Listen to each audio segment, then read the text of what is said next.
cette cinquième table ronde de Europlus. C'est la première fois que nous nous ressemblons ici à Liège, dans cette ville charmante, dans cette ville chaude. Nous remercions les gens ici qui nous ont accueillis dans cette sympathique maison. Et aujourd'hui, nous allons parler du Franche-Comté. Et l'orateur aujourd'hui, c'est Robert Stuckers. Toujours le même. Oui, voilà. Et je peux vous dire qu'il a fait il a déjà parlé de ce thème, déjà en Flandre, à Deldermonde, il y a 2 mois, et à Louvain, et partout un peu. Il connaît le thème par cœur comme le contenu de la poche de son froc. Comment on dit en français? Je fais comme pantalon. Oui, voilà.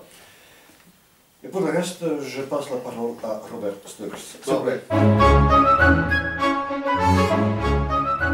Voilà, je vais tâcher d'être bref, mais pourquoi la Franche-Comté? D'abord, en fait, j'ai quand même passé une bonne partie de mon enfance, toutes les vacances, toutes les grandes vacances, depuis l'âge de 6 mois jusqu'à l'âge de 15 ans, puis j'y suis retourné à 18 ans, et puis après, la vie universitaire, la vie professionnelle ont fait que, bien entendu, je ne pouvais plus aller toutes les vacances là-bas. Il a fallu attendre 32 ans, donc en 2006, pour que j'y retourne et que j'y rassemble cette documentation. Bon, alors, ce que je vais exposer ici est surtout contenu dans 3 livres d'introduction.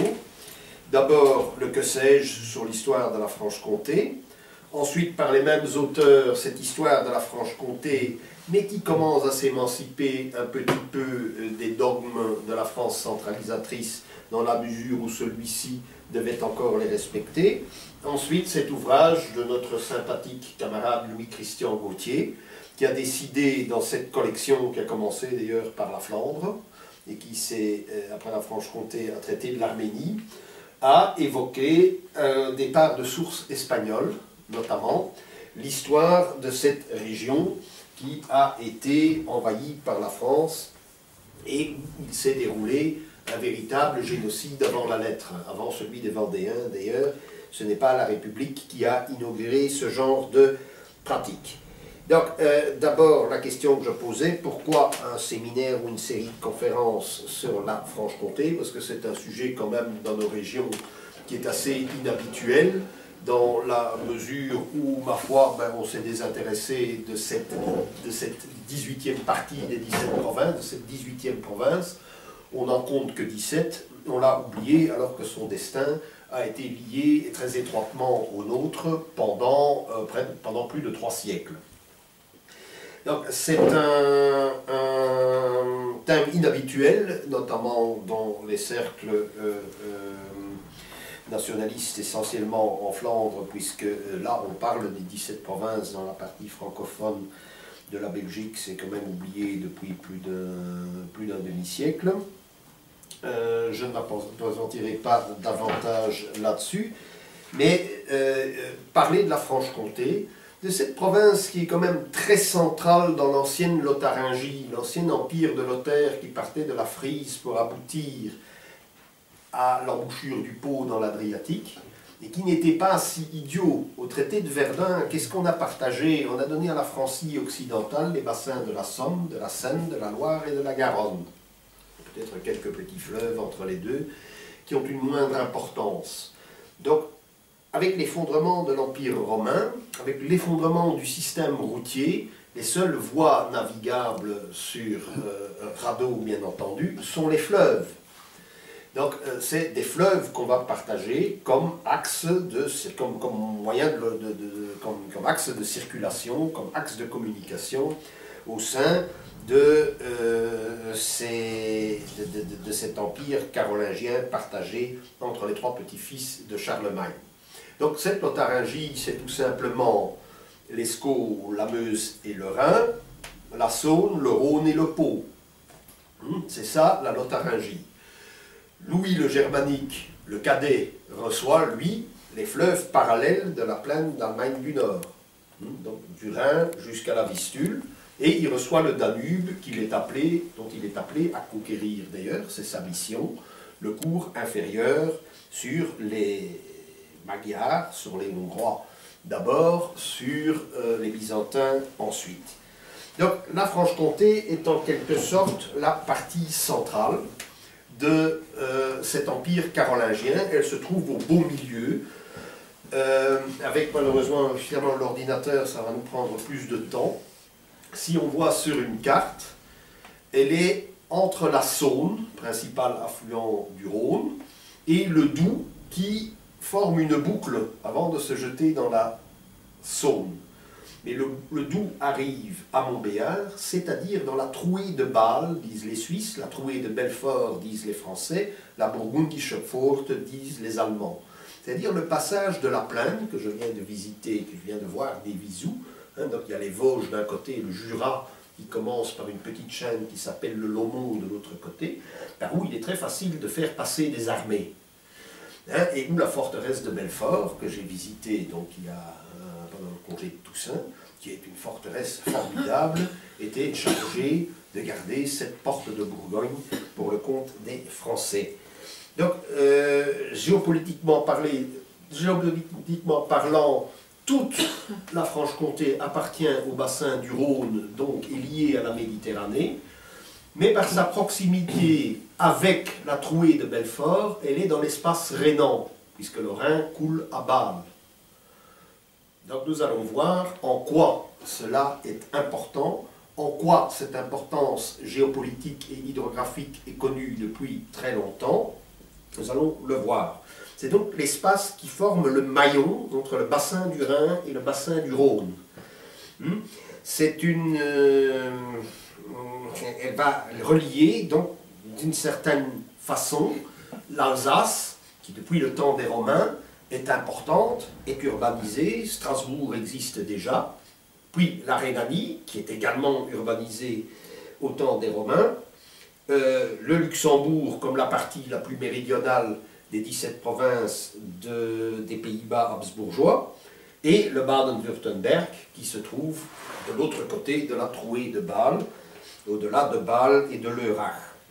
Et d'un autre côté, nous avons bien entendu la vallée du Rhône, l'hydrographie franc-comtoise appartient à l'espace rhodanien, et puis bien entendu la Méditerranée, et de l'autre côté, le Piémont, la Lombardie, la Vénétie, toute la plaine du Pô, qui sont très importantes aussi, très développées, même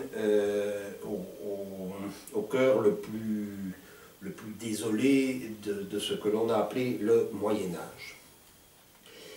Troisième chose très importante à rappeler quand on parle de la Franche-Comté, c'est l'idéologie impériale. Bien entendu, nos amis allemands parlent d'un Reich, mais c'est celui de Bismarck. C'est un Reich qui est bien mutilé par rapport à celui qui existait peu après le partage en trois de l'Empire de Charlemagne, puisque Louis le Germanique va prendre à son compte l'héritage de Lothaire, qui lui-même va très rapidement démissionner au bout de 6 mois, devenir moine et se faire enterrer ici à Prüm, dans une tombe très modeste que l'empereur Guillaume II a un petit peu embellie, mais il n'a pas exagéré, on n'a pas fait un monument démesuré comme il avait l'habitude d'en faire.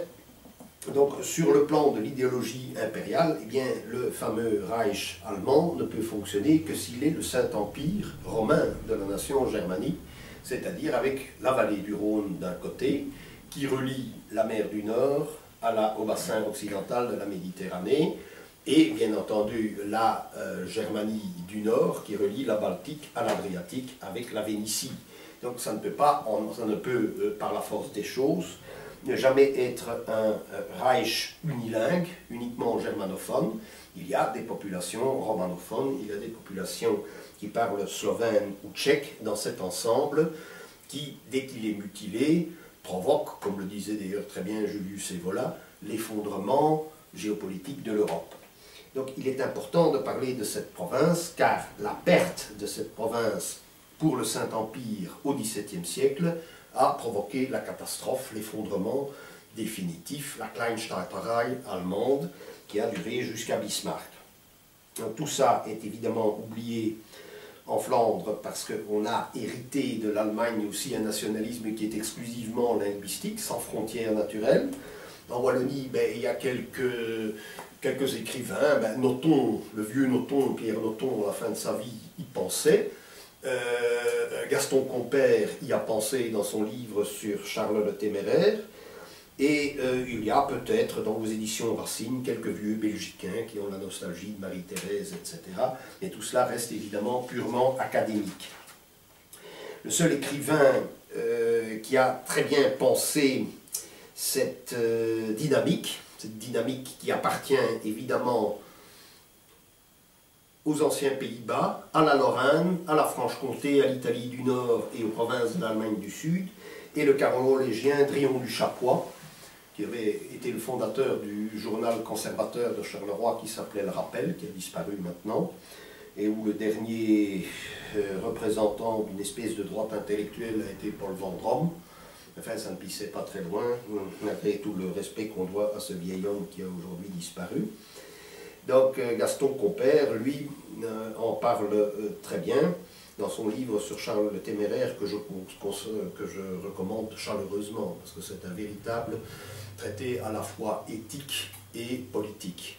C'est un ouvrage que je ne vais pas m'appesantir ici, parce que sinon je vais partir très très loin, mais c'est aussi toute une théorie de la musique, une théorie de la littérature, une théorie de l'art de vivre, hein, ce que Chris appelait tout à l'heure le style bourguignon, cette espèce de joie de vivre, ce faste, les fastes de Bourgogne, etc. Et Gaston Compère fait parler Charles le Téméraire d'outre-tombe. Donc c'est 300 ans après sa mort en 1477 devant les murs de Nancy, et Charles le Téméraire regrette que le beau monde qu'il a voulu avec ses fastes, son éthique chevaleresque, etc., son sens de la musique, les Pays-Bas ont produit le meilleur de leur musique à cette époque-là d'ailleurs, tout ça n'a plus d'impact. Et c'est très triste. Et puis il a écrit à la fin de sa vie, c'est un de ses derniers livres, Gaston Compère, c'est la même chose, c'est Louis XI qui parle d'outre-tombe et lui ricane, puisque le système centralisateur est pré-jacobin, avant la lettre, qui ne respectait pas les libertés urbaines, etc., et que l'on surnommait l'universel à règne, lui, il a vu dans le système actuel triompher ses idées. Donc ce sont là deux livres qu'il est bon de méditer. Alors passons maintenant dans le vif du sujet. Quelle a été l'histoire de cette province? On vous montrera peut-être les cartes après, qui se compose aujourd'hui de 3 départements français. La Haute-Saône, c'est-à-dire le cours supérieur de la Saône, qui est modérément vallonné. À l'est, il y a déjà le début des Vosges, hein, donc là c'est plus montagneux, et c'est une terre à pommes de terre. Ils disent d'ailleurs dans le coin de toi, quand ils s'insultent mutuellement entre ressortissants des diverses micro-régions de la région, c'est une patate de la Haute-Saône. Donc, sont réputés pour d'excellentes pommes de terre, qui font partie d'ailleurs de la gastronomie locale. Ensuite, il y a le Doubs, qui est la partie la plus élevée, qui est séparée de la Suisse par cette rivière, par le Doubs, qui n'est pas très large, mais qui est superbe dans ses bassins, dans ses falaises, c'est extraordinaire d'aller se promener là, et on ne voit rien, il n'y a personne. On a la paix, et c'est vraiment grandiose, et je conseille à certains d'entre nous d'aller faire une excursion là-bas, surtout qu'on peut loger pour 8 € la nuit. Donc, ce n'est pas... c'est à la portée de toutes les bourses, même des pauvres enseignants que nous sommes. Donc, à l'époque celtique, nous avons, bien entendu, déjà une présence humaine, sauf peut-être sur les... Ah oui, j'ai oublié de parler de l'autre département, c'est celui du Jura, qui comptait la ville de Dole, qui était la plus importante après Besançon. Et Besançon ne faisait pas partie de la Franche-Comté, c'est une ville impériale allemande à elle toute seule. Donc elle n'a jamais dépendu des ducs de Bourgogne, ni des rois d'Espagne, mais directement de l'empereur d'Allemagne. Donc à l'époque celtique, eh bien, ce sont probablement déjà des tribus des civilisations de Latène, de Hallstatt et de Latène, qui du Baden-Württemberg vont par la trouée de Bâle s'engouffrer le long du Doubs et de la Saône dans la région. Elles vont donc la celtiser et elles vont progresser par le Doubs à hauteur de la porte de Bourgogne, au nord. Si c'est vers le sud, on remonte vers la source, puisque la rivière fait ceci, elle fait une boucle. Mais là, la rivière devient inintéressante, peu navigable. Il est plus facile de l'emprunter dans le sens est-sud-est, où elle va se jeter dans la Saône. Et c'est là que le peuplement de la province va s'opérer à l'époque celtique. Les historiens actuels, j'en ai rencontré, des historiens locaux, sont sceptiques quant à toutes les histoires qu'on a colportées sur le peuplement de la région. Ils se disent on ne sait pas grand-chose, etc. Bon, enfin, il y avait vraisemblablement un ouvrage celtique. Cependant, les érudits de la fin du XIXe siècle, qu'on a tendance à bazarder aux orties actuelles, comme cet abbé Narbet, qui était originaire du village où j'allais dans mon enfance, il y a deux historiens, puisqu'il y avait là un séminaire qui formait des enseignants. Ils sont même venus jusqu'à Bruxelles et jusqu'en Belgique pour apporter leur concours, notamment dans les écoles d'Ursulines. Il y en a encore dans mon quartier, qui sont encore des francs-comtoises. C'était une région productrice d'enseignants, donc les fils cadets des fermes. On avait des écoles l'hiver, puisque les hivers étaient rigoureux, donc on savait lire et écrire, et il y avait une masse de gens disponibles pour former les cadres intellectuels. Ce fut le cas en Allemagne, en Espagne, ici dans les Pays-Bas et plus tard en France. Donc ici, l'abbé Narbet est celui qui va tenter d'explorer au mieux jusqu'ici les sources celtiques du pays. Mais la région rentre véritablement dans l'histoire au moment de la guerre des Gaules de Jules César. Parce que la guerre des Gaules de Jules César, qu'est-ce que c'est? On n'en parle pas d'un point de vue géopolitique et on n'en parle pas en examinant comment ça s'est passé là dans la région. Or, c'est là que cette guerre des Gaules a commencé. Pourquoi? Parce que, et ce n'est expliqué que dans un ouvrage de géopolitique allemand, d'un certain Hermann Stegemann, qui publie son livre par réaction aux clauses du traité de Versailles en 1922. Et il écrit une histoire du Rhin. En écrivant cette histoire du Rhin, c'est vraiment c'est un ouvrage de près de 1000 pages, très méthodique, très allemand, très scientifique, mais que apparemment les écoles géopolitiques allemandes n'ont jamais exploité. Parce que dans la Zeitschrift für Geopolitik de Haushofer, il n'y a nulle trace du livre de Stegemann. Cependant, quand on voit toute la stratégie que les Américains et les Français ont appliquée, enfin les Français gaullistes à leur suite, ont appliqué après le débarquement de Provence en août 1944, c'est remonter la vallée du Rhône, puis de la Saône, puis du Doubs, exactement comme les armées de César, que décrit, donc la progression des armées de César, que décrit Hermann Stegemann. Donc après les guerres contre Carthage, Rome est maîtresse de l'ensemble du bassin occidental de la Méditerranée. Le principal fleuve qui se jette dans la Méditerranée, c'est le Rhône, qui s'y jette en Camargue, donc près de Marseille. Et donc, pour éviter que par cet axe central du bassin occidental de la Méditerranée, pour que des tribus celtiques ou germaniques n'empruntent pas le chemin du Rhône pour casser le chemin qui va de l'Italie à l'Espagne, il faut sécuriser toute la vallée du Rhône. Et effectivement, avant César, Rome a pour alliés les tribus celtiques à peu près jusqu'à Lyon et jusqu'à Genève. Or, à un certain moment, les Suèves, qui sont déjà germanisés, dans le sud de l'Allemagne, vont franchir les portes de Bourgogne en réclamant aux Sécanes, qui habitent la Franche-Comté et qui viennent, eux, probablement plus de l'ouest, puisque Sécane dit qu'ils viennent de la vallée de la Seine, ils viennent probablement du plateau de Langres. Les Sécanes font appel aux Romains pour repousser et les Helvètes, une autre tribu celtique, et les Suèves d'Ariovistes.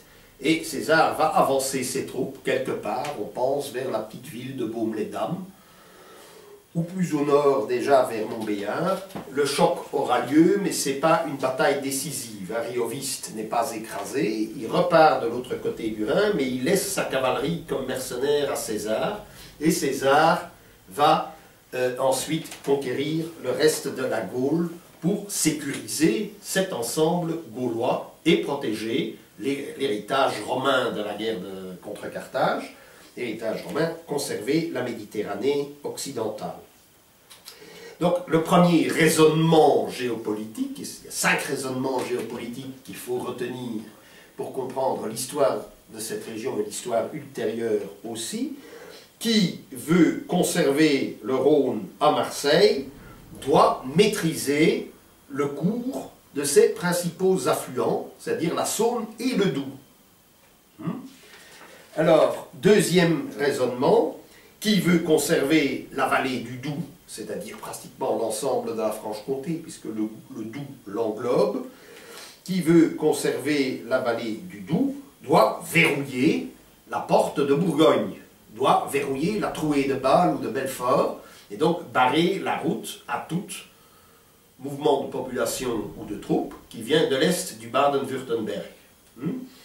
Troisième raisonnement, qui veut véritablement verrouiller la porte de Bourgogne, doit maîtriser tout le cours du Rhin jusqu'à son embouchure en Hollande.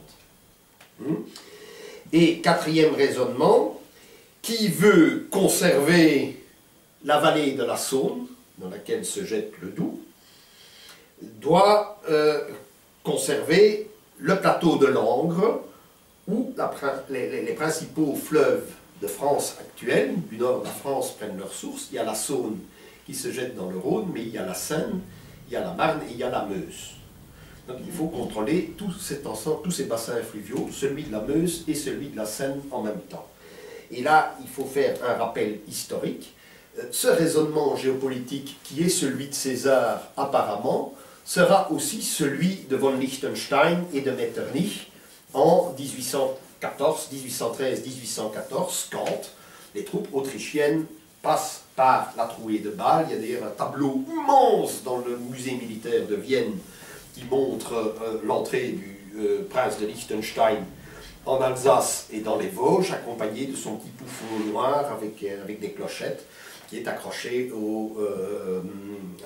à son cheval, et l'armée austro-hongroise rentre en Alsace. Et ce que voulaient les Autrichiens, c'était conserver une garnison permanente, prussienne et autrichienne, voire russe, sur le plateau de Langres, de façon à pouvoir contrôler la France en permanence. Mais comme Metternich estimera plus opportun de conserver une puissance catholique dans l'ensemble constitué par le traité de Vienne, il préférera s'allier à la France pour damer le pion à des puissances protestantes comme l'Angleterre et la Prusse.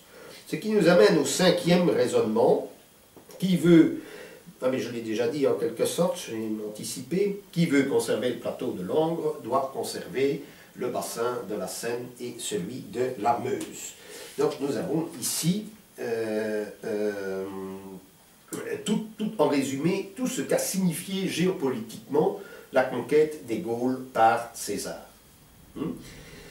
Donc, ces 5 raisonnements ont été posés à une époque, et ça il faut quand même le souligner, où il n'y a ni atlas cohérent, les cartes, c'est pas très précis de l'époque, il en existe une, et il n'y a pas d'atlas, il n'y a pas de satellite, il n'y a pas de map-monde, il n'y a pas une géographie scientifique comme on en connaît depuis le XVIe siècle, mais les Romains ont très bien su percevoir quels étaient les enjeux sur le terrain, quels étaient les enjeux hydrographiques de cette conquête de la Gaule. Donc César va porter secours aux Sécanes, aux Séquani, disait-on en romain, contre Arioviste, avec lequel il va négocier notamment l'octroi de sa cavalerie. Commence alors pour la Franche-Comté et pour la région l'époque dite romaine, qui sera une époque de paix. Une époque assez glorieuse. Il y a, je viens d'en visiter, il y a des ruines romaines absolument extraordinaires, j'y reviens tout à coup. Donc on a très peu de sources, puisqu'il ne s'y passe rien. Donc les annales impériales ne mentionnent pas cette région, ou la mentionnent très peu. Donc en 69, les Sécanes vont s'opposer à Néron pendant cette guerre des 4 empereurs, puisque c'est en 69, c'est la guerre des 4 empereurs. Il y a 4 candidats à la dignité impériale. Ils vont s'opposer à Néron, mais ils vont aussi s'opposer à Kivilis, le chef des Bataves, qui descend vers le sud, le long de la Meuse et le long de l'Oise, et va sauver les tribus gauloises, même de la région de Reims. Donc les Séquanes vont se battre contre les Lingonès, les Lingeons, comme on dit en français, qui détiennent le plateau de Langres. Ce n'est pas un hasard, ici il y a probablement un enjeu géopolitique. Et ensuite la Pax Romana ne connaîtra plus de vicissitudes de grande envergure après cet événement. Sous Dioclétien, la province, comme elle est en paix, va être organisée de manière systématique et élargie. On appellera la Provincia Maxima Sequanorum, la plus grande province des Sécanes, qui va englober le pays de Bâle en Suisse, avec une ville qui s'appelle Augst en Suisse et qui s'appelait Augusta Rauracum, et dont les ruines sont visitables, mais je n'ai pas eu le temps de les visiter, qui va comporter tout l'ouest de la Suisse actuelle, à l'ouest de Berne, avec comme ville principale, que je viens en réalité de visiter il y a 15 jours, Aventicum ou Avanches, qui possède, comme à Rome, un amphithéâtre qui est intact, dans lequel on peut encore jouer des pièces de théâtre si on veut, plus un autre théâtre qui est un peu en dehors de la ville, et j'avais fait une photo pour toi, mais je l'ai oublié, je l'enverrai par internet. Il y a une avenue Jomini. Donc il y a une avenue Jomini, je me demande s'il n'était pas originaire de cette localité. Bon, ensuite il y a d'autres villes importantes, des villes romaines importantes, qui sont Nyon, Yverdon, Windisch, etc. C'est très urbanisé comme centre, comme on le voit, il y a des amphithéâtres, mais la ville principale reste celle qui demeure aujourd'hui la capitale de la Franche-Comté, c'est Besançon, que les Romains appelaient Vesontio, dont on voit la trace. Il y a une grande rue, il y a un Cardo Maximus qui mène à une porte noire, comme à Trèves, avec un espèce de petit forum le long de l'immense falaise qui est surplombée par la forteresse de Besançon, par la citadelle de Besançon. Donc, comme il y a eu la paix, mais il n'y a pas eu de grand mouvement de population, on peut constater que la population est restée quasiment autochtone jusqu'à nos jours, ou du moins jusqu'à la guerre de 14-18, qui a constitué, c'est affreux quand on voit les monuments aux morts dans cette région, l'hécatombe a été extraordinaire. C'est des régions rurales avec des familles très nombreuses. J'ai visité, j'étais passé, mais je me suis arrêté pour la première fois cet été, un petit village d'Henrichard. Et on va jusqu'à 5 fils d'une même famille qui sont tués à la guerre 14-18 et seront remplacés à partir de 1917 d'ailleurs par des Suisses. Donc il y a une population suisse alémanique d'origine qui fait partie désormais du fond de la population et qu'on sait encore qui est d'origine suisse et qui ne l'est pas. Donc on voit la preuve qu'il n'y a pas eu de brassage de la population au sein d'un, c'est qu'il y a très peu de traces ou quasiment aucune trace de cultes non locaux. Donc il n'y a pas de traces de culte d'Isis, du culte égyptien d'Isis par exemple. Il y a très peu de traces de christianisme avant la christianisation par les missions irlando-écossaises des 6e, 7e et 8e siècles. Et il y a juste une trace à Mandeur, tout petit village complètement perdu aujourd'hui, mais qui a un théâtre formidable. Je suis passé à 3,5 km, je me dis, bon, ben, ce théâtre n'est pas conservé. Je regarde sur Internet, il y a une photo aérienne superbe de ce théâtre, il vaut vraiment la peine d'être vu.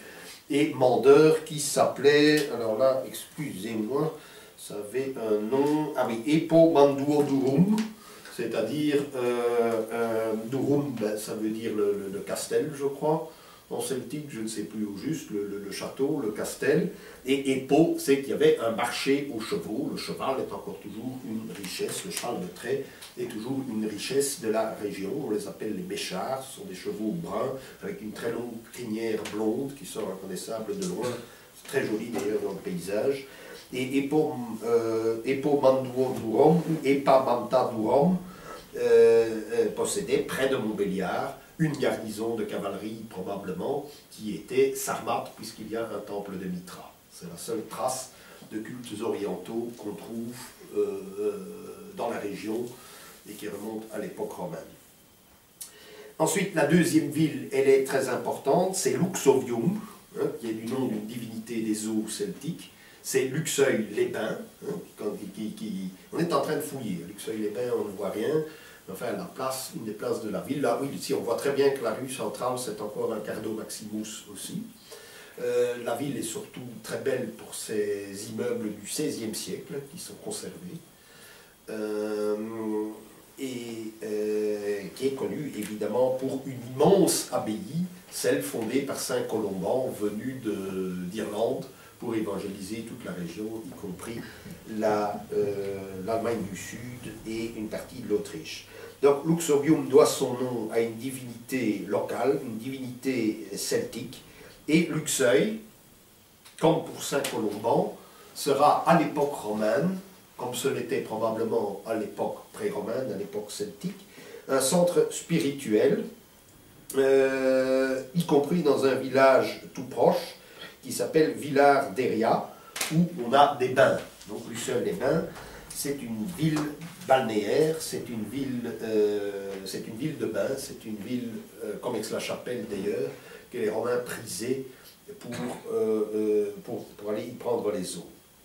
Donc la fin de l'Empire romain dans la région, donc on sait que le 31 décembre 406, le Rhin est gelé, et vont le franchir petit à petit des tribus comme les Alains, qui sont en fait des Ossètes, qui forment la cavalerie, sont une réserve de cavalerie iranienne ou cosaque, pourrait-on dire, pour les Romains, les Suèves, qui viennent du pays souabe du sud de l'Allemagne, et les Vandales, qui viennent au départ de la région de la Vistule, et qui ont transité par le reste de l'Allemagne.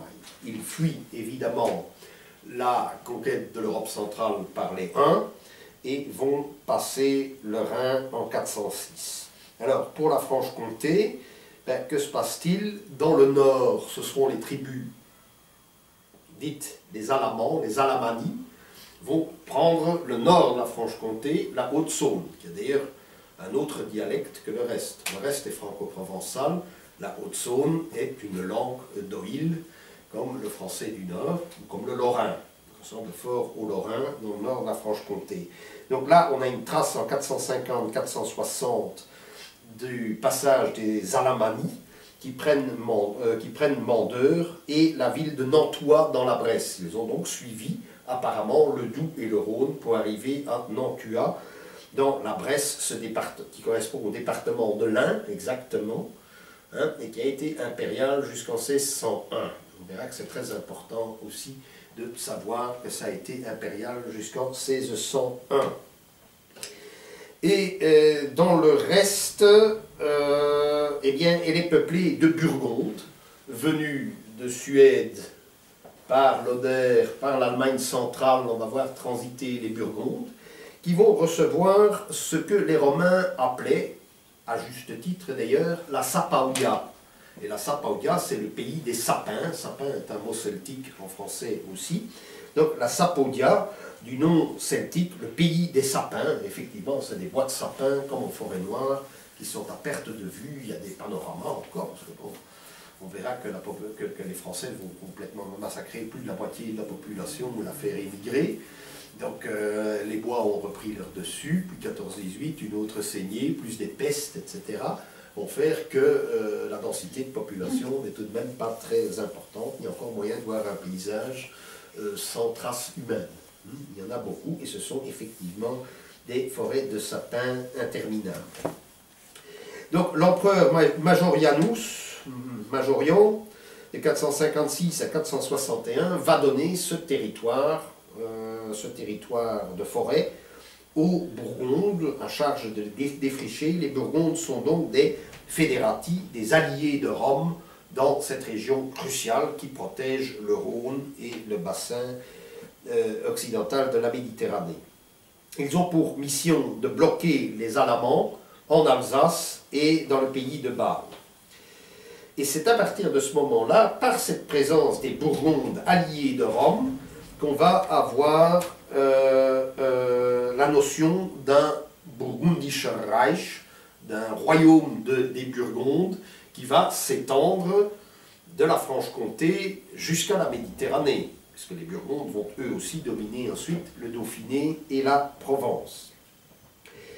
Ils auront aussi pour mission de retenir les Francs, mais ils ne vont pas les retenir, et les Burgondes vont finir par avoir le dessous, et les Francs par triompher.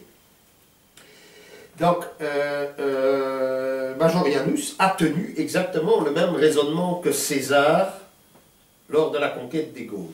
Il a dit, ben voilà, il faut tenir cette partie nord, cette Haute-Saône actuelle, ce Sundgau alsacien. Le Sundgau, c'est à la fois, c'est la partie, c'est la rive gauche du Rhin. Le Sundgau, c'est le sud de l'Alsace, le territoire de Belfort et une partie de la Haute-Saône.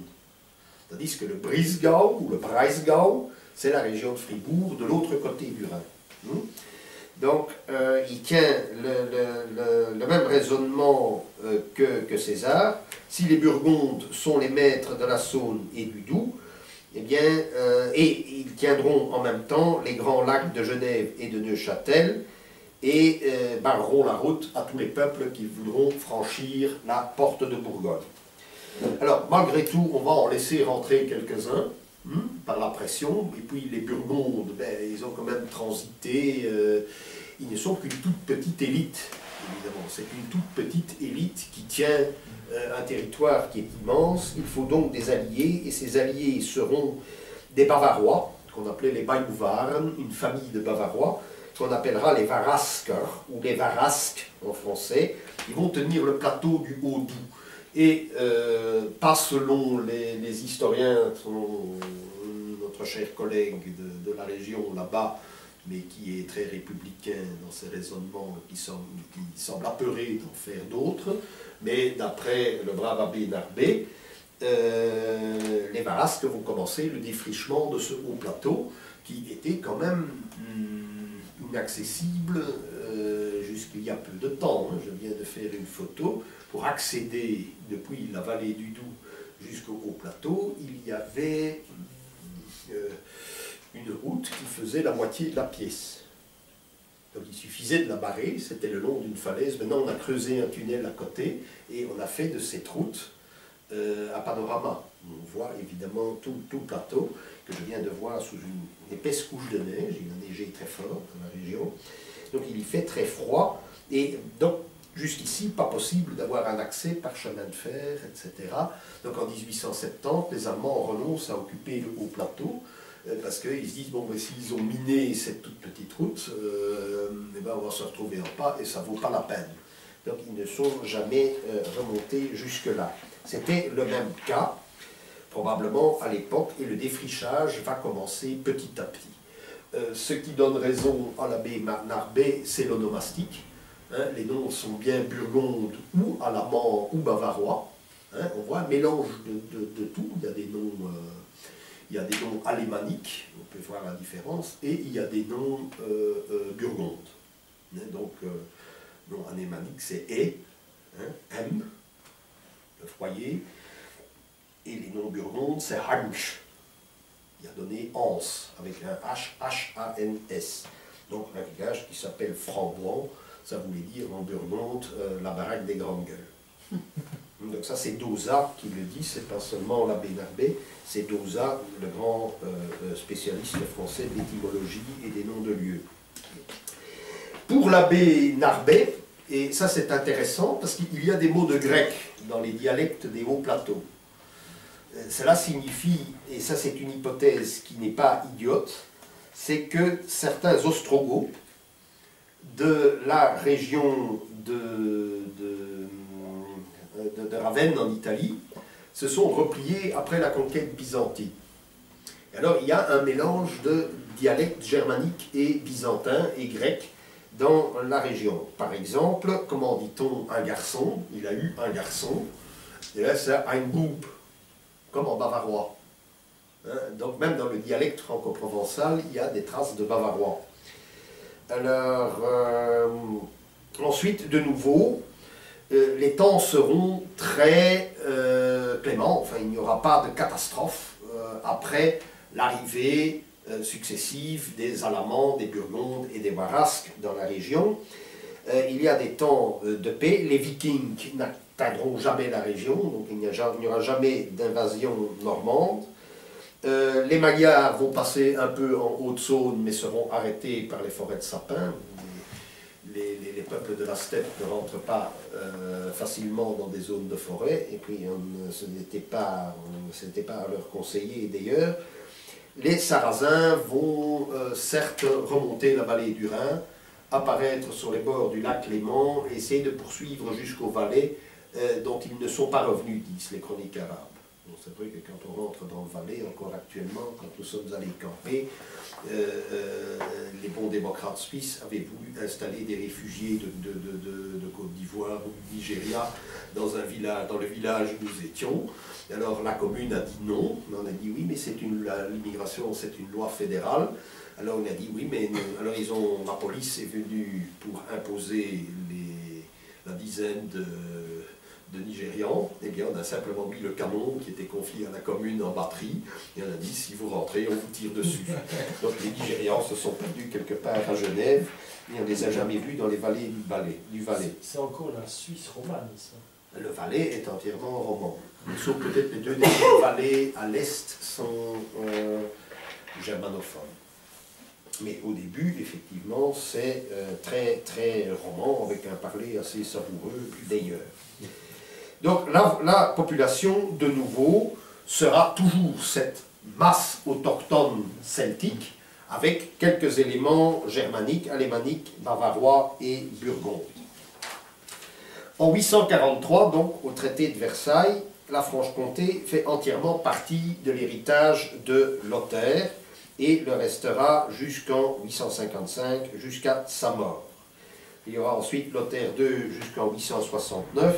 Ensuite, il y aura évidemment cette guerre entre Charles le Chauve, Francie occidentale, et Louis le Germanique, Francie orientale, qui lui va avoir le dessus et va prendre, c'est la naissance du Saint-Empire romain germanique peut-être après, mais enfin les bases territoriales sont jetées par la victoire de Louis sur Charles le Chauve.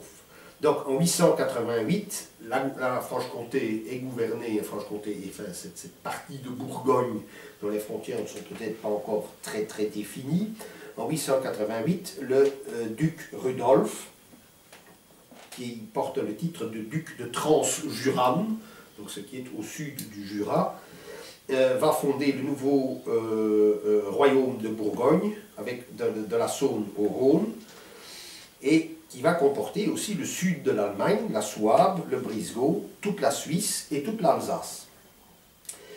Mais il va placer directement toute cette région sous la protection non pas de la Francie occidentale, mais de la Francie orientale. La Provence fera également partie de cet héritage. D'ailleurs, il y a une continuité. On quitte Aix-en-Provence, on arrive dans une zone alpine. J'ai été étonné. Je pensais me retrouver en zone méditerranéenne pendant encore au moins une centaine, si pas 200 km, après avoir quitté Aix-en-Provence. Non, on quitte Aix-en-Provence, on est dans une zone alpine, on n'est plus dans une zone méditerranéenne. On est dans des forêts, c'est pas la même chose. Donc, Rudolf II, l'autre duc, qui va régner de 912 à 937, va jurer définitivement fidélité au roi d'Allemagne, donc celui qui a le titre d'empereur. Au XIe siècle, en 1032, sous l'empereur Conrad II, qui est très important, lui va englober et organiser tout l'ensemble bourguignon, c'est-à-dire jusqu'à la Méditerranée, jusqu'à la Provence. Tout cet espace va faire partie intégrante du Saint-Empire romain de la nation germanique, mais les Burgondes en sont une de ces nations germaniques. À partir de 900 jusqu'en 1678, jusqu'au traité de Nimègue qui va, où on va céder la Franche-Comté à la France, cet espace restera impérial pendant plus de 700 ans, près de 800 ans. Il y aura une influence, évidemment, par la langue, une influence très importante de la France, mais Philippe le Beau et Louis XI vont essayer de la revendiquer. Ça va rester une province impériale. Donc Philippe le Bel, pardon, et Louis XI, qui sont comme par hasard les adversaires de nos provinces ici, et surtout l'adversaire des comtés de Flandre, seront les deux mêmes rois qui vont essayer de l'autre côté de s'emparer de la Franche-Comté et vont y réussir partiellement. Mais ce sera que temporaire et sur fond de révolte populaire. Donc, pendant toute cette période, la Franche-Comté sera certes une partie du Saint-Empire romain de la nation germanique, mais elle conservera une originalité, une quasi-indépendance, avec une fidélité au Saint-Empire, parce que le Saint-Empire est la seule instance politique qui garantit véritablement l'indépendance d'une province comme celle-là, un peu isolée. Elle lui garantit son indépendance, elle lui permet d'avoir des institutions particulières, de les défendre, de payer l'impôt qui lui paraît le plus juste et le plus équilibré, et elle restera extrêmement fidèle jusqu'au début du XVIIIe siècle, et il y a eu même des tentatives au moment de l'effondrement de l'Empire napoléonien de revenir à l'Autriche. Là, je vais devoir abréger, mais dans le texte écrit, je vais parler de toute une série de figures d'intellectuels du Moyen-Âge qui vont développer une véritable idéologie impériale dont il serait bon de s'inspirer. Je vais vous en dire les grandes lignes. Le premier est un évêque, c'est l'archevêque de Besançon. Il prend ses fonctions en 1066, peu après l'ancrage définitif de l'espace bourguignon dans l'Empire par Conrad II. C'est Hugues de Salins. C'est donc le principal allié dans cette région de la politique de Conrad II. Il sera le chancelier de Grande-Bourgogne et va faire en sorte que Besançon, le siège de son archiépiscopat, va dépendre directement du Saint-Empire. D'ailleurs, les armes de Besançon sont l'aigle du Saint-Empire avec simplement 2 colonnes rouges. C'est ce qui distingue les armoiries de Besançon de celles du Saint-Empire qui est promenée à Bruxelles lors de la fête de l'Homegang. C'est donc une ville impériale et elle le restera jusqu'à la conquête française. Au XIIe siècle, elle est de facto indépendante, mais là, une grande figure impériale va naître. C'est la fille du comte Renaud III de Franche-Comté, du comté de Bourgogne, qui est véritablement la Franche-Comté. Béatrice, fille aînée, devient impératrice du Saint-Empire. Elle épouse le fameux Frédéric Ier Barberousse. Et on le voit dans le film Barberousse, c'est elle qui a eu une influence, parce que Barberousse était quand même déjà fort âgé. Il avait une très jeune femme de 18 ans, il en avait je ne sais pas combien, déjà, c'était déjà son 4e mariage, et elle deviendra une impératrice très efficace. C'est normal qu'à l'époque, comme les sociétés plus chrétiennes, qui se marient, normalement, le mariage c'est interdit chez les catholiques. Le divorce. Mais il n'y a pas de divorce, elle mourait en couche. Hein. Ah ouais. Oui, là, à l'époque, ce que tu veux, c'est comme ça. Et alors lui, bon, ben, c'était un vieux solide, hein, il part en croisade et puis il se noie quand il se noie dans un truc. Enfin, disons, Renaud III, donc la fille réagit contre son père par idéologie impériale. C'est elle qui va inciter Frédéric II Frédéric Ier, pardon, à bien contrôler le nord de l'Italie, parce qu'elle est parfaitement consciente de l'ensemble lotharingien. C'est une impératrice très jeune, mais très cultivée, avec un caractère extrêmement trempé. Donc son père, Renaud III, avait refusé de jurer fidélité à l'empereur, et voudra devenir simplement comte de Bourgogne. Et c'est à partir de ce moment-là que la région prend son nom de Franche-Comté. C'est un comté libre qui ne dépend ni du roi de France, ni de l'empereur d'Allemagne. Mais la fille, elle, va être donc une impératrice extrêmement efficace, dotée d'un sentiment géopolitique très pointu. Donc le vieux empereur est très content, la noblesse et le clergé de Franche-Comté le reconnaît comme empereur et lui fait allégeance en 1157. Elle montre très bien qu'il doit contrôler la vallée du Pô, et à partir de ce moment-là, bien sûr, l'empereur étant le mari de l'héritière légitime du comte, la population va, et ce sera une constante jusque à l'annexion française, la population va toujours se montrer d'une extrême loyauté à l'égard des descendants des comtes. Sauf peut-être qu'après la mort de Béatrice, parce que bien qu'elle soit très jeune quand elle devient impératrice, elle donne 2 enfants à l'empereur, mais elle meurt avant lui, le vieux solide gaillard, tard à 69 ans, en croisade, il va se baigner dans un fleuve près d'Antioche, et il se noie. Donc, Béatrice meurt quand même 7 ans avant lui. C'est l'empereur qui devait affronter un Turc ou un Arabe? Ben, je sais pas, il devait rentrer, il devait partir vers Jérusalem même pour apporter son concours. Il devait apporter son concours au Saladin. Non, c'est après. Non, ça c'est après. C'est Frédéric II. Et donc, mais les enfants de Béatrice et de Frédéric Ier, Otto IV, ne vont pas vouloir résider en Franche-Comté. Donc la population ne va pas les aimer. L'un restera au Tyrol et l'autre en Allemagne.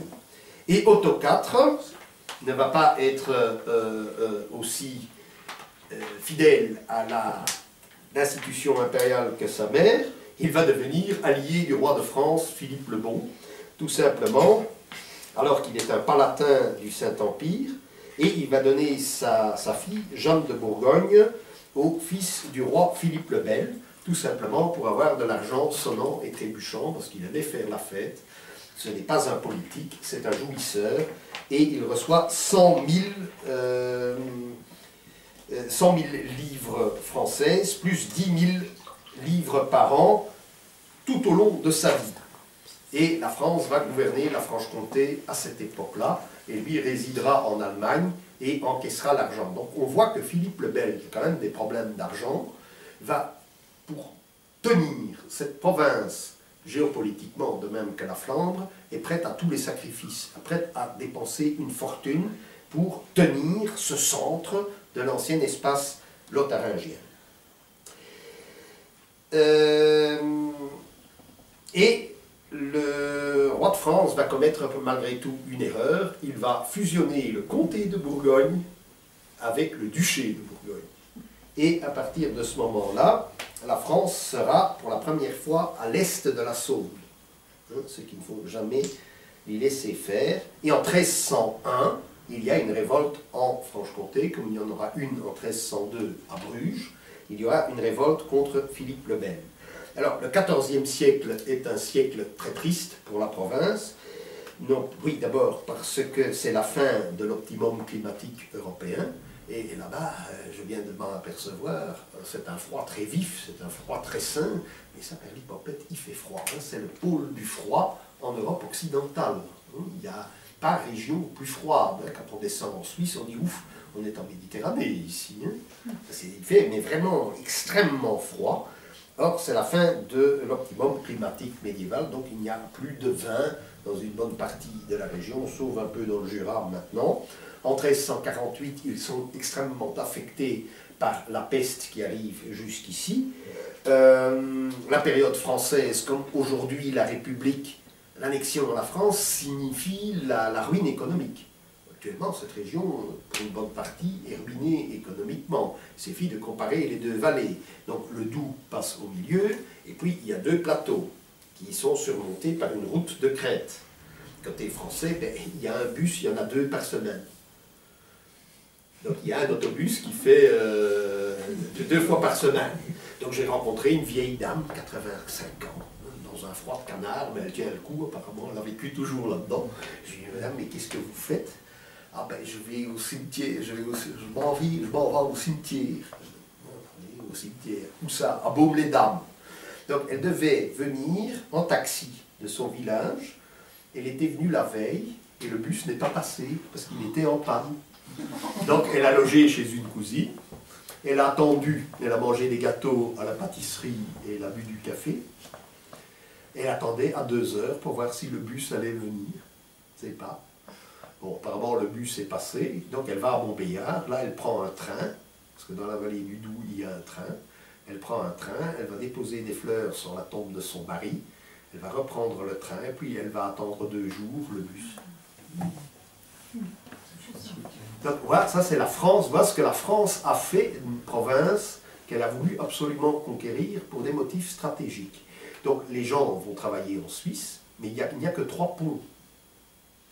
Donc même dans un village perdu, on voit une circulation folle, tous les gens qui vont vers le pont unique, enfin, sur un des 3 ponts qui mène en Suisse. Quand on va du côté suisse, ben, il y a une usine de mécanique fine, il y a une grande scierie, tout est rutilant. Le chasse-neige passe. Côté français, maintenant, ben, on a dû attendre 3 jours pour voir fondre la neige. Parce qu'il n'y a rien. On dit, oui, il y a du sel, ah non, il n'y a pas. Il n'y a pas. On fait une route, la grande, les autres, on ne fait pas. Et puis, du côté suisse, il y a un train qui roule en permanence entre 2 petites villes. Donc toutes les 10, 20 minutes maximum, il y a le train qui passe. Et tout est rutilant. Donc la Suisse, voilà ce qu'a fait. Donc, au XIVe siècle, c'était déjà la même chose. L'annexion à la France signifiait la ruine économique.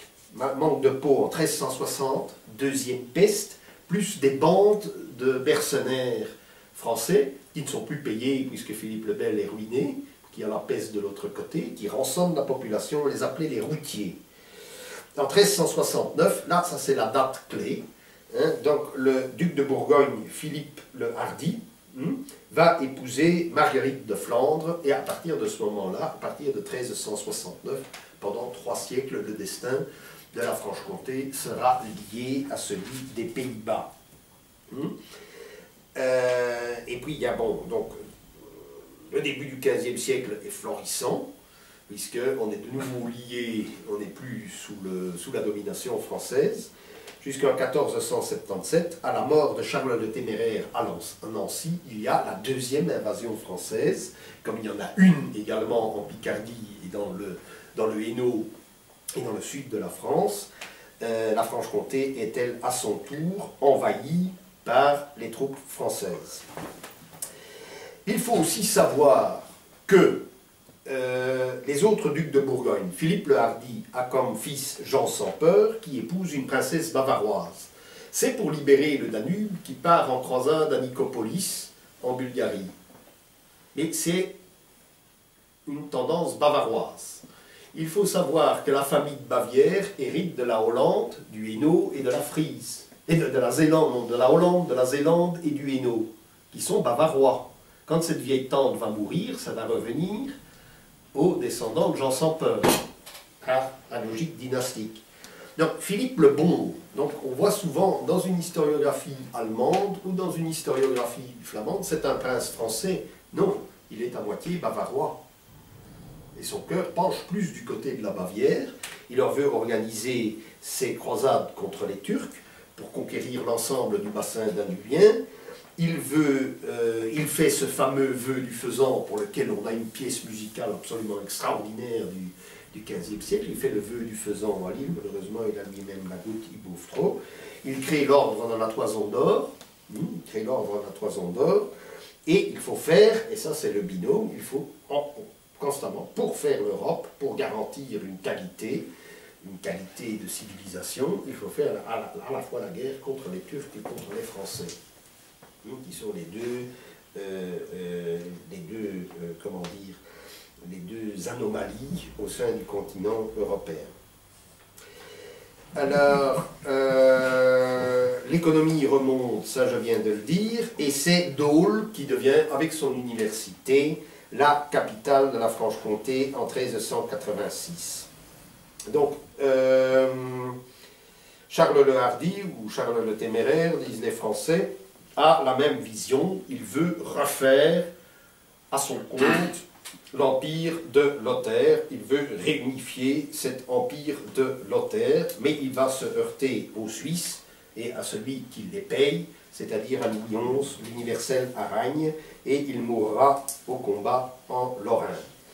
En 1477, donc, les armées françaises envahissent la Franche-Comté et Dole est entièrement détruite. Toutes les forteresses de la région, il y a la liste dans, je ne sais plus lequel dans ce livre-ci, toutes les forteresses de la région seront à l'époque démantelées par les Français avant que les troupes de Maximilien Ier en 1492, ce n'est pas seulement la conquête de l'Amérique ou la fin du royaume maure d'Andalousie, c'est aussi la reconquête par les armées impériales de la Franche-Comté. Et le 23 mai 1493, définitivement, les Français capitulent et la province redevient impériale. Le duc de Bourgogne et l'empereur d'Allemagne devient comte de Franche-Comté.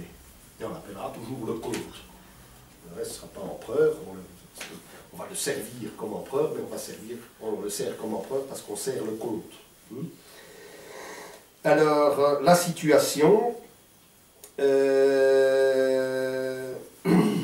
bien, on va un petit peu abréger. Donc, c'est Marguerite d'York, veuve de Charles le Téméraire, qui est une Anglaise, c'est un peu curieux, qui va pousser Marie de Bourgogne dans les bras à faire le mariage avec Maximilien, fils de l'empereur Frédéric III, et va créer ce qu'on appelle la Grande Alliance, qui dans une certaine historiographie, qui est oubliée, pas seulement parce que ça aurait inspiré les rexistes, mais après ce sont d'autres qui ont été des pontes du PSC ou des académiciens de l'Académie royale, mais on a mis un bémol à toute idéologie bourguignonne. Mais on parlait avant-guerre de la Grande Alliance, c'est-à-dire l'alliance Bourgogne impériale, Habsbourg-Bourgogne. Et puis il y a encore la plus grande alliance, hein, ça c'est celle qui va allier l'héritage habsbourgo-bourguignon à l'héritage aragonais-castillan, de façon à coincer la France dans un étau. Donc les enfants, Philippe le Beau et Juana la Loca, ou Jeanne la Folle, comme on dit en Espagne, seront reconnus comme ducs de Franche-Comté. Mais de fait, la province a une autonomie complète sous Maximilien, sous Charles Quint et sous Philippe II. Jamais on ne touchera aux institutions locales de la Franche-Comté. Aucun de ces souverains, tout simplement parce que la province, qui est restée très longtemps païenne, a été christianisée après les missions de Colomban venu de Luxeuil, va rester évidemment un fief catholique jusque dans les années 60 maintenant. Elle est restée un bastion, 60-70, elle est restée un bastion du catholicisme jusqu'à cette époque. Et la province va donner à l'Empire ses plus grands fonctionnaires, à l'Empire, non seulement à l'Empire allemand, mais aussi à l'Espagne. Donc j'en cite quelques-uns, j'en ai toute une série, mais ça vous le lirez, parce que c'est très intéressant de voir comment ils analysent cette époque de troubles avec la réforme, etc., comment ils justifient un catholicisme impérial. Il n'y a pas auteur plus précis, plus clair, pour préciser ce qu'est cette fidélité impériale et catholique. Donc, on parle de Jean l'Allemand, qui lui va être un artisan du fameux traité de Madrid après la bataille de Pavie en 1525, où les Français doivent céder définitivement la Flandre à l'Empire. Hein, donc c'est Jean l'Allemand, un franc-comtois, qui va rédiger les clauses de ce traité. Ensuite, Simon Renard de Vesoul, on remarque que ce ne sont pas des aristocrates. Et tout le monde est aristocrate là-bas. C'est-à-dire quand le comte n'a pas de descendance masculine, c'est le chef de la garde paysanne, qui est un paysan, qui prend le titre. Donc le titre n'est pas nécessairement héréditaire, il est de la fonction, puisque ce sont tous des libres burgondes ou des libres warasques. Donc encore maintenant, quand le patron de mon père, qui était le dernier comte d'un patelin, la Bac, qui est une forteresse démantelée par Louis XI. J'ai vu la forteresse s'est dégagée, maintenant c'était tout petit. Hein.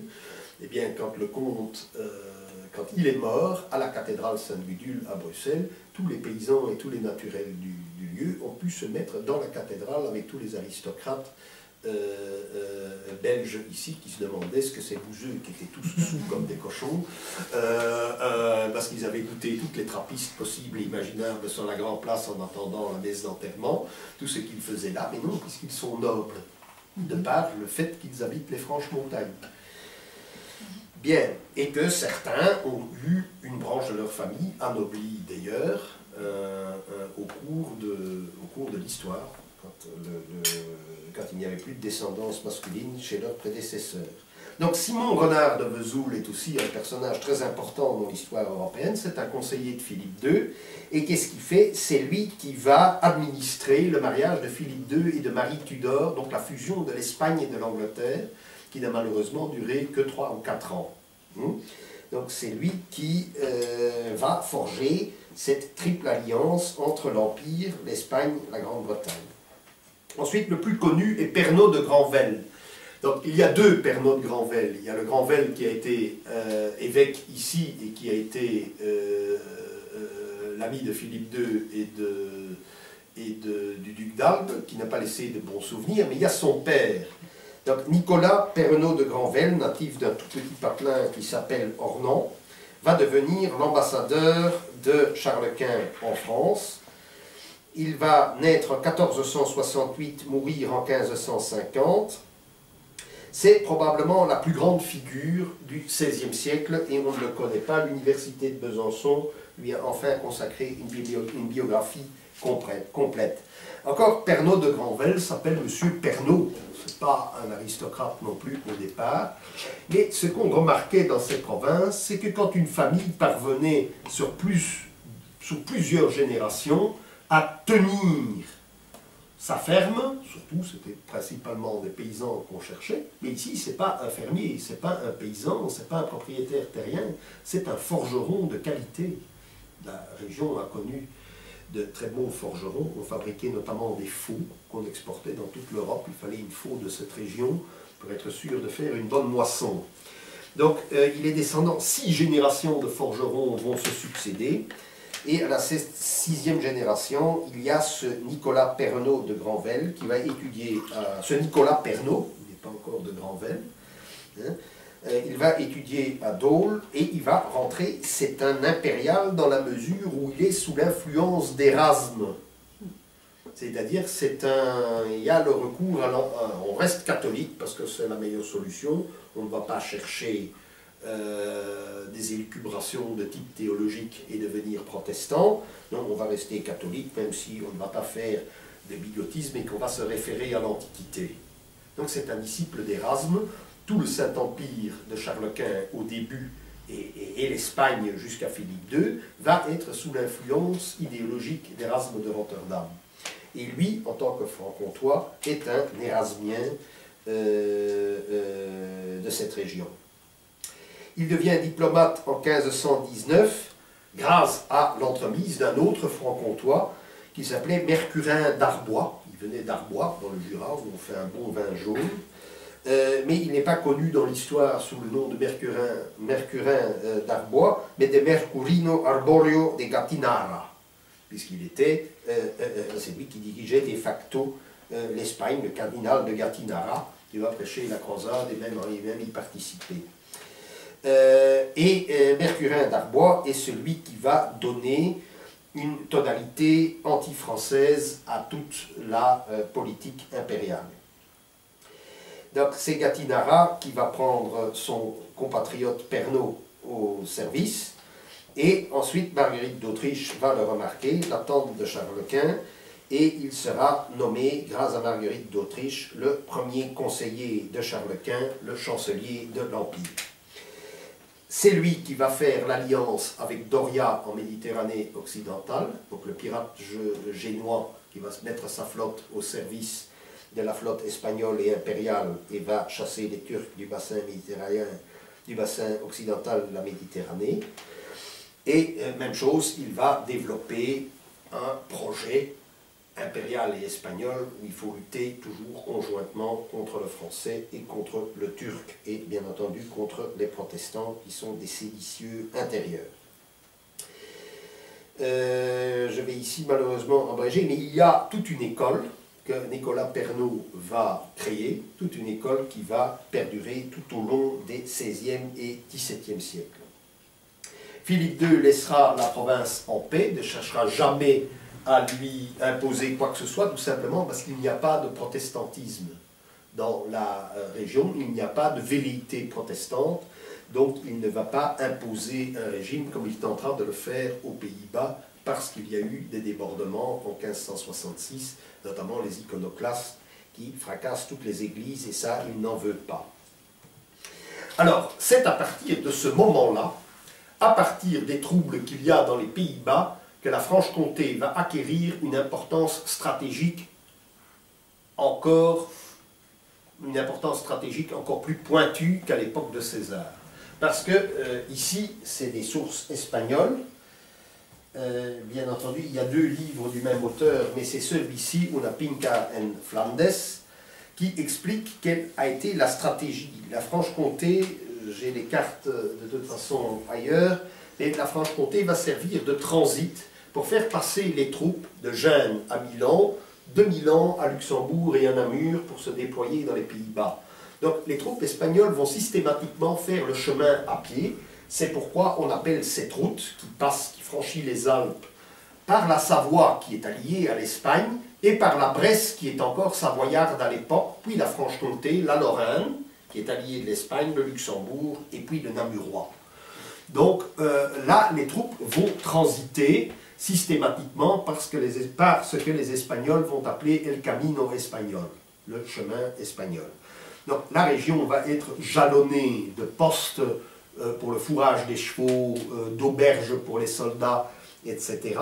Et tout va se passer donc tranquillement dans cette province. Bon, ces troupes espagnoles interviendront aussi en Allemagne, dans les guerres de religion, le duc d'Albe ayant été d'abord commandant des troupes du Saint-Empire. Ce n'était pas un général espagnol, c'était un général allemand au départ, bien qu'espagnol d'origine. Donc en 1567, quand la fameuse armée du duc d'Albe arrive pour mater la révolte des Pays-Bas, qui a laissé évidemment de très mauvais souvenirs, c'est une armée de 10 000 hommes. Bon, il faut... Parfois, quand on voit dans des récits de bataille, on parle de chiffres astronomiques. En général, les armées étaient très réduites en nombre, elles étaient très professionnelles, surtout ces armées espagnoles qui savaient manier avec dextérité la pique et l'arquebuse. Bon, dans la plupart des batailles, il y a d'autres livres espagnols où on voit des batailles ici, dans nos régions, où les tercios qui utilisaient la même technique étaient locaux, étaient allemands ou wallons ou irlandais, comme on disait à l'époque, et il y avait dans ces batailles finalement très peu d'Espagnols. Dans l'armée du duc d'Albe, il y a une minorité d'Espagnols, une majorité d'Italiens recrutés dans le nord de l'Italie, et quelques Allemands recrutés dans le Tyrol, et surtout une cavalerie albanaise. Donc les catholiques albanais s'engagent dans l'armée du duc d'Albe. Donc l'armée du duc d'Albe a pour partie une troupe albanaise. Et du 20 juin 1567, enfin le 20 juin 1567, cette armée quitte Milan et va cheminer à travers les Alpes et le Jura, la Lorraine et les Ardennes, pour arriver à Namur le 15 août. Donc en un mois et 10 jours, cette armée de 10 000 hommes va franchir, en 56 jours, elle va franchir cette distance. Alors celui qui a battu tous les records est un général portugais de l'armée espagnole, un certain Figueroa, qui va faire passer son armée en 32 jours et en hiver. Donc, je ne sais pas comment il l'a fait, mais du 22 février 1578 au 27 mars 1578, en ce petit espace de temps, il arrive à Namur. L'hiver a peut-être été très clément, parce que je ne sais pas comment on peut faire pour passer les Alpes à pied en cette saison. Donc, on passe par Chambéry, Besançon, Épinal, Nancy, Metz, Namur, Bruxelles, en 1605, avec une autre armée qui va porter secours à l'armée des Pays-Bas qui assiège Ostende, qui est occupée par les Hollandais. On dit le fameux siège d'Ostende. Mais donc tout cela forme encore une unité lotharingienne. Le Milanais et le Piémont, la Sardaigne, la Bresse, la Franche-Comté, la Lorraine, le Luxembourg, et puis les Pays-Bas. Tout ça forme une unité et elle va être rompue en 1601, quand la Bresse va devenir française.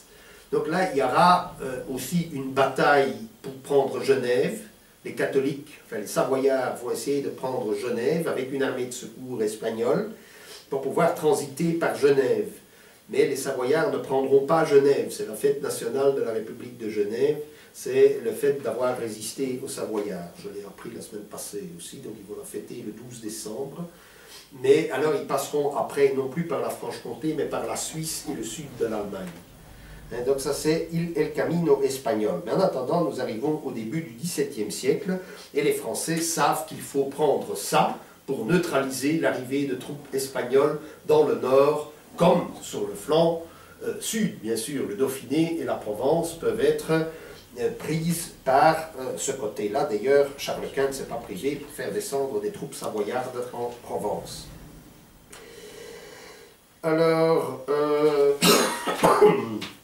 Richelieu, en 1629, écrit une lettre à Louis XIII, parce qu'il est bien conscient du problème, et dit en ancien français, « On pourrait penser à la Navarre et à la Franche-Comté comme nous appartenant, estant contigus à la France et faciles à conquester. » Donc, il va se dire, ben voilà, il faut la prendre pour arrondir et consolider le royaume. Il va falloir s'y prendre à 3 fois.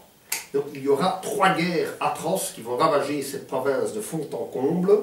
Il y a d'abord la guerre de 10 ans, qui est la plus cruelle et qui est un épisode de la fameuse guerre de 30 ans. Elle durera de 1635 à 1644. La guerre se déclare en 1635 et le 29 mai 1936, non mais 1636, pardon, Condé assiège Dole.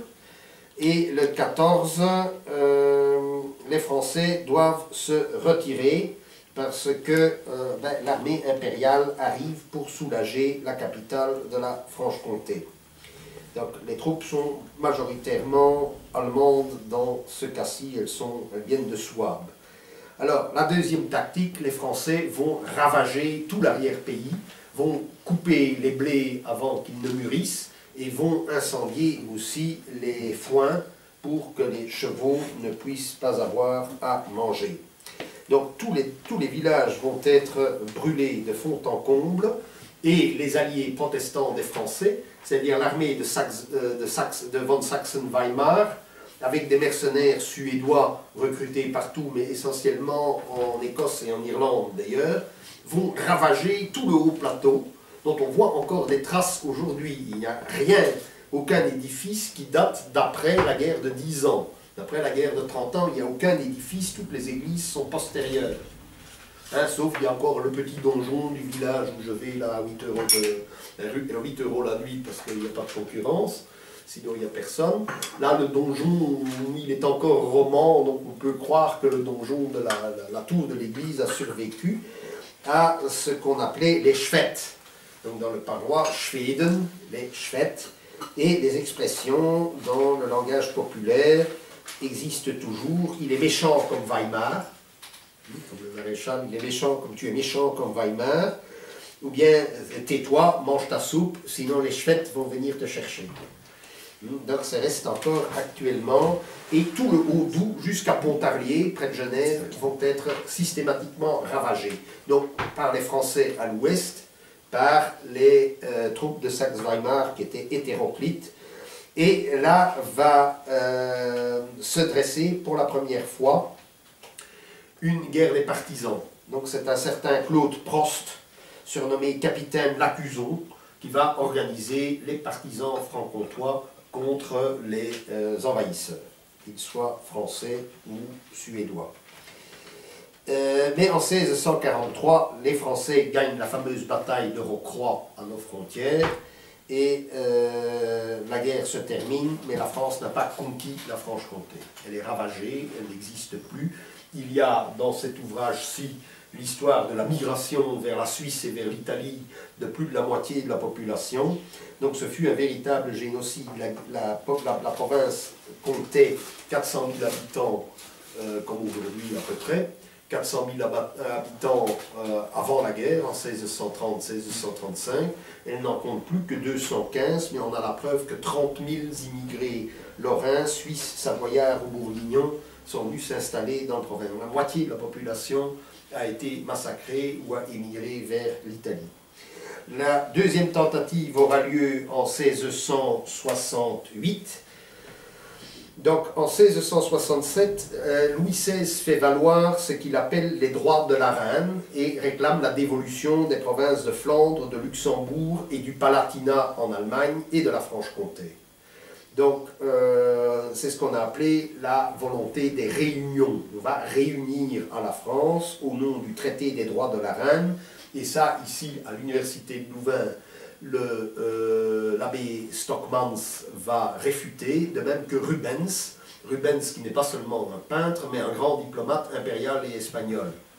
Hein, mais on a tué ça parce que c'est malheureusement pendant la guerre Paul Colin qui a traduit les lettres diplomatiques de Rubens en français, elles étaient en latin ou en espagnol. Il les a traduites en français, et comme c'est Paul Colin, ben, on ne peut plus en parler. Si De Becker n'est plus tabou, puisqu'on lui a consacré un colloque à l'Institut Saint-Louis, non pas à l'Institut Saint-Louis, aux facultés universitaires Saint-Louis, Paul Colin est toujours persona non grata. Il y a que notre ami Max qui avait publié un mémoire sur cette question, mais cela n'a pas eu de suite. Donc, le 2 février 1668, le fameux prince de Condé prend Besançon, Salins, Dole et Bray. La province est à nouveau entièrement conquise par les Français, mais Louis XIV préférera garder l'île plutôt que la Franche-Comté, et malgré la guerre, malgré la révolte populaire contre les Français, malgré l'arrivée du prince d'Arambert de Flandre, mais dont l'épouse devait être comtoise pour qu'il puisse en devenir le gouverneur, la France va devoir lâcher la Franche-Comté. Et il faudra une troisième tentative qui commence le 12 octobre 1673, quand l'Espagne déclare la guerre à la France, et où les garnisons de Franche-Comté, composées de luxembourgeois et de lorrains, et commandées par quelqu'un qui est bien de chez nous, le colonel Massier, va prendre l'initiative. C'était un colonel beaucoup plus redoutable que ses commanditaires espagnols qui à l'époque étaient... le roi d'Espagne était physiquement complètement dégénéré, les conseillers qu'il avait ne valaient rien du tout.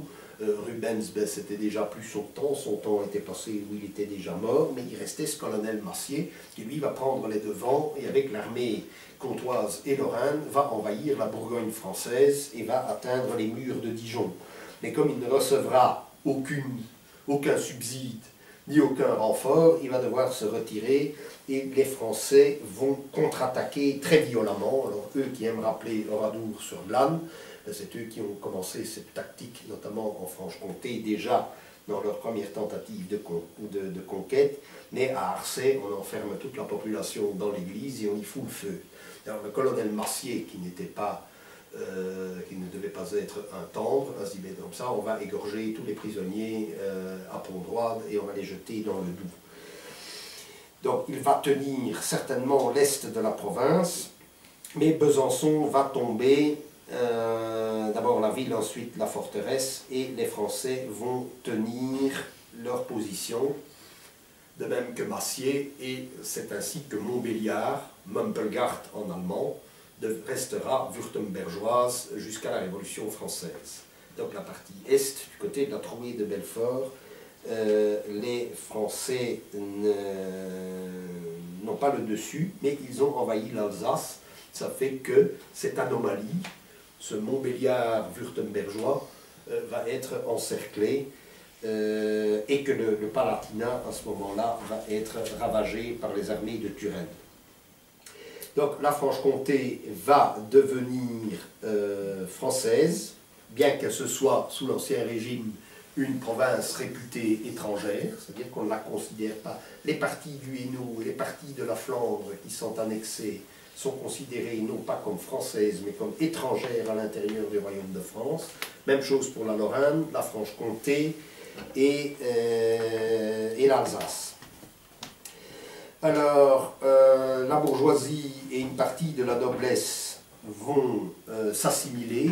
J'ai dit une partie de la noblesse car on constate évidemment à Tolède, dans le musée de l'armée espagnole, qu'il y en a beaucoup qui ont conservé leur commandement dans l'armée espagnole. Et puis on voit aussi dans plusieurs sources, y compris dans des stèles, dans les églises, que ces gens ont continué à servir à Barcelone, à Tolède, ou en Espagne ou en Amérique latine. Et puis aussi côté autrichien, on en verra aussi en Autriche. Dans le peuple, en revanche, les paysans et le petit clergé, qui forment des intellectuels quand même de haut niveau, parce que c'est une province qui est vraiment, qui compte beaucoup de séminaires. Donc les paysans vont former les loups des bois et vont faire la guerre aux Français jusqu'au début du XVIIIe siècle. Et au début du XVIIIe siècle, les mal intentionnés, disaient les Français, vont ourdir des complots pour faire revenir la province à l'Espagne ou à l'Empire. Donc en 1702, l'abbé Gonzelle d'Ornans, la ville de Granvelle, enfin de Pernod de Granvelle, va mourir à la Bastille. En 1715, l'abbé Proudhon, de la même famille que Pierre-Joseph Proudhon, qui était natif de Besançon, va être pendu pour sédition. Et en 1709, les préparatifs sont plus sérieux, parce que les Autrichiens arrivent en Alsace, mais ils seront battus. Donc ça a été le dernier espoir, en 1709, de voir la province revenir à sa légitimité. Donc le XVIIIe siècle est relativement tranquille. La Révolution française connaît des partisans et des adversaires, mais le haut plateau sur lequel j'ai vécu, là où j'ai vécu, va véritablement se révolter, et ce sera nommé la Petite Vendée. J'ai fait une photo pour un ami qui s'occupe de symbolique funéraire. En fait, toutes les croix que l'on trouve près des églises ont un soleil resplendissant au centre. Il y a un curieux mélange, aussi ça se voit sous la forme des autels, la forme des vitraux qu'il y a derrière les maîtres-autels ont des formes solaires. Et il y a une magnifique croix avec un soleil à l'endroit où 33 révoltés, y compris un abbé et un instituteur, ont été guillotinés en 1793 lors de la petite Vendée du Haut-Doubs. Alors en 1814, même le que sais-je l'avoue, quand l'armée de Liechtenstein arrive en Haute-Saône, les notabilités demandent l'annexion à l'Autriche. Et ça c'est la dernière chose. Donc je termine ici en disant qu'en 1905, le Haut-Plateau se révolte, mais vigoureusement, contre la politique de la République qui visait à faire l'inventaire des biens du clergé. Là, il a fallu amener des troupes de Lyon et d'ailleurs pour défoncer les portes des églises. Ça a été assez violent. Mais 1914-1918 va changer complètement les mentalités. Il faut savoir qu'il y a des petits villages, il y a 10 maisons, il y a 12 morts. Donc il y a une hécatombe qu'on a peine à imaginer, c'est un peu partout en France, bien entendu, mais là, ces régions rurales, ben, c'est l'infanterie, ça coûte un maximum de sang. En 1940-45, ben, il n'y aura pas vraiment de collaboration, mais pas vraiment de résistance non plus, seulement à partir de août 44, on va voir se former soi-disant des maquis, mais la région est tenue en son centre, où se trouve le camp de Val d'Aon, qui est toujours une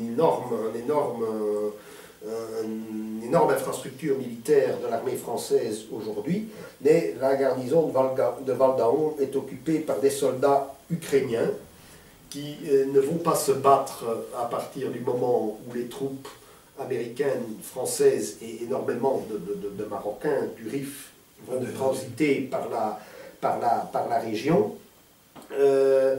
Les Ukrainiens vont passer dans l'autre camp et ils formeront la Légion étrangère, notamment celle qui fera la répression en Algérie en 1945. Donc c'est la Wehrmacht est passée à la Légion étrangère comme un seul homme. C'était la meilleure façon de ne pas être livré, bien entendu, à l'URSS à l'époque. Et alors, après vient cette espèce de mise au pas de l'après-guerre, la société de consommation qui ne rentre pas tout à fait là-dedans. Mais on a, oui, il y a le lavage de cerveau républicain, le gaullisme, etc. Et donc, tout cet effacement des mémoires qui a lieu dans toute l'Europe, la région l'a subi. Et ce n'est que très récemment qu'on voit dans les librairies, évidemment, des histoires ou des études universitaires qui montrent la véritable histoire qui n'est pas nécessairement celle qu'a voulu imposer Paris dans la région. Hein, c'est vrai pour la Franche-Comté, c'est vrai pour la Lorraine et c'est vrai pour la Savoie. Quand on rentre dans n'importe quelle librairie, il y a un patriotisme. Et on voit réapparaître le drapeau franc-comtois qu'on ne voyait jamais non plus. Donc, le lion jaune, le lion Peugeot d'ailleurs, lion jaune avec des traits jaunes, qui est très joli d'ailleurs, ben, c'est celui-ci évidemment, on le voit apparaître désormais aux fenêtres des mairies, et même parfois isolément dans la montagne, sur des fermes. Et alors qu'il y a aussi sur le plan linguistique, et ça c'est intéressant, donc il y a des dictionnaires du dialecte qui avaient été mais véritablement éradiqués hein, par les hussards noirs de la République, les instituteurs de la République. Le patois a été éradiqué, il n'y a plus personne, même dans les...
Дорогие дамы и господа, очень большой привет вас. Ça du coup quand même. Ok, voilà. Tout le monde bien.